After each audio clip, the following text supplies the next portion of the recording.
Hey guys, I thought I would make a quick video to go along with the write-up, kind of give you a visual along with the pictures that I included on the write-up.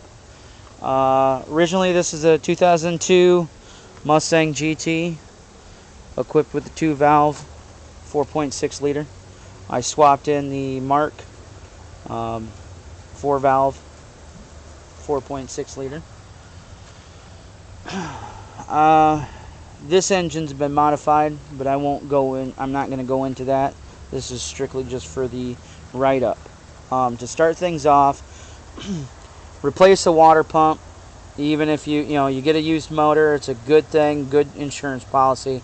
Replace the water pump and the oil pump. Okay, I'll just say that right off the bat. Best insurance you can do. Okay. Now, a couple of things on the Mark. With the GT or Cobra oil pan, the pickup tube on the Mark is not long enough, or I should say is not deep enough. It doesn't go as deep in the pan.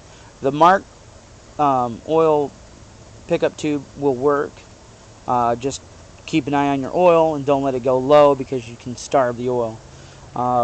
So if you're in a pinch, it will work. If you're not, and you're looking to make it the first time around, or if you're really wanting to have it replaced, then make sure that you source out a Cobra or a Mach 1 oil pickup tube, okay, that goes to go with your oil pump at that time. The timing cover is a Mark piece.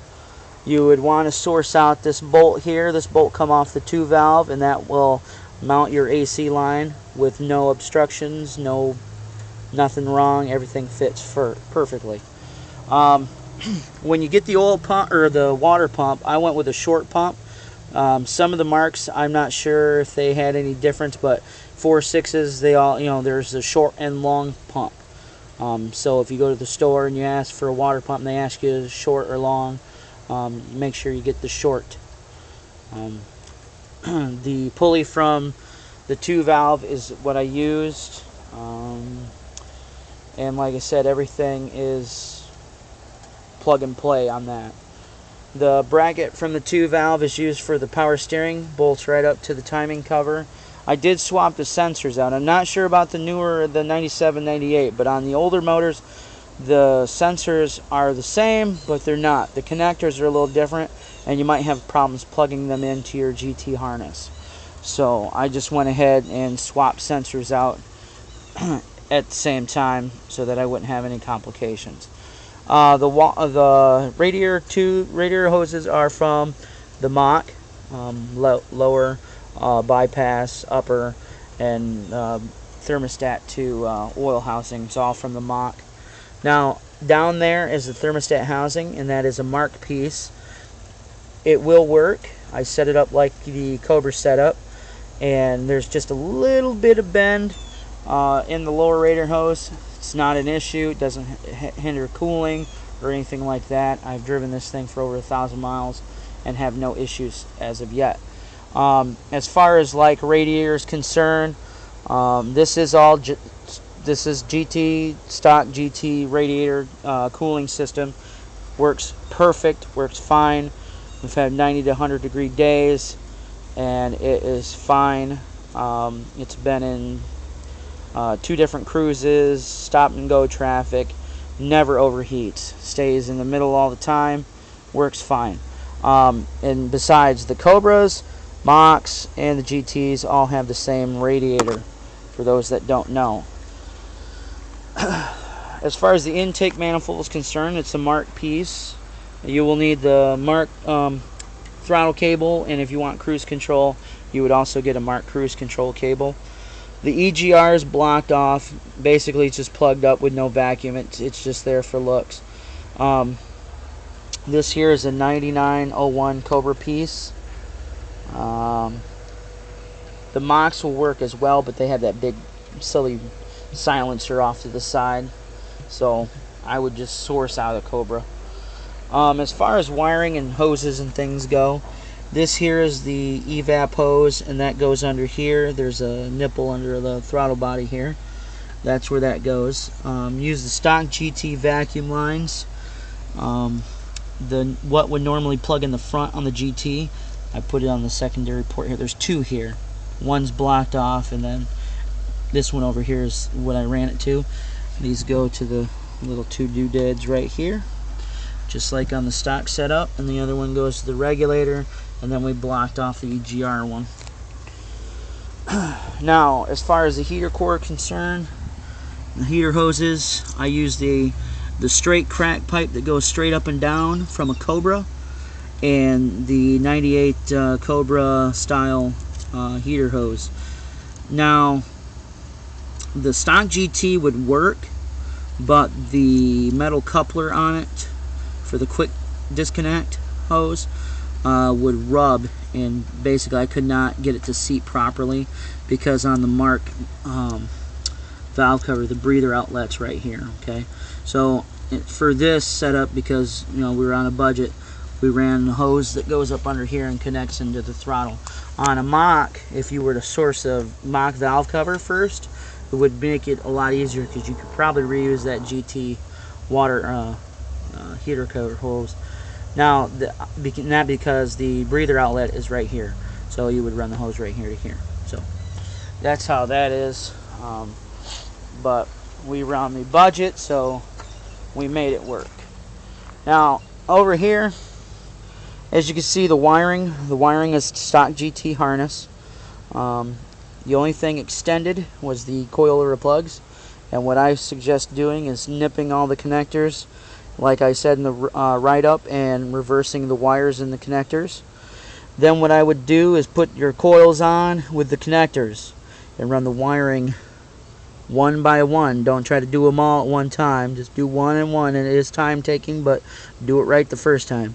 One and one, no butt connectors whatsoever. Don't use butt connectors. Solder, heat shrink, no butt connectors. So you extend them out to the harness, so that way you have play in the wiring. It's not tight, it's not taut. I've seen people take the connectors from here and extend them each one. Don't do that. This is a cover with a seal. Okay, keeps moisture out. Also, when you run the wiring in, on the stock wiring, there is RTV sealant and a rubber type hose, like a grommet. If you don't have that, you can make it with a rubber hose, run your wiring through a hose, and then seal it with RTV sealant, and that's to keep moisture out of here. There's a neoprene gasket under here to keep moisture out of the coils. But don't extend them down here and then put this cover on, because that will pinch the wires and cause you major electrical problems. Don't do that. The alternator, the wiring for that is the 4-valve pigtail. The 2-valve won't work. So you can get the repair pigtail, I believe, still from Ford, or I'm sure AutoZone or any parts house to do it. We got ours out from the local yard. So, but when you do hook that up, make sure that you reverse the wiring. Otherwise, you'll get a check battery light in the car. Pretty much the swap in itself is straightforward. Take the old motor out and put this engine in. All things bolt up in the same position, the same place. Every 4.6 has the same bolt pattern for transmissions. They are interchangeable, so don't worry about those things. I will say, though, for those looking at how to take your motor out, or guides, some things are not included that I found.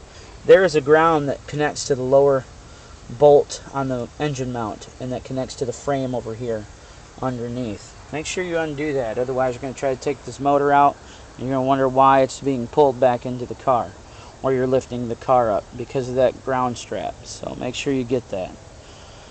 But like I said, this is just quick, trying to keep it quick. But if you have any questions, you can find me on Mustang Evolution under 32V Nomad, or you can just refer to my write-up. But if you have questions, drop me a line. I can answer them as good as I can. I didn't really go over too much with the automatics in the write-up because I have a 5-speed model.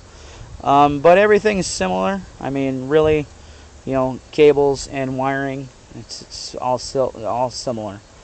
I will say though, if you guys with 5 speeds, you will have to have a pilot bearing installed if you're using the stock Mark engine, because those are automatics and do not have pilot bearing. So make sure you put a pilot bearing in the crank.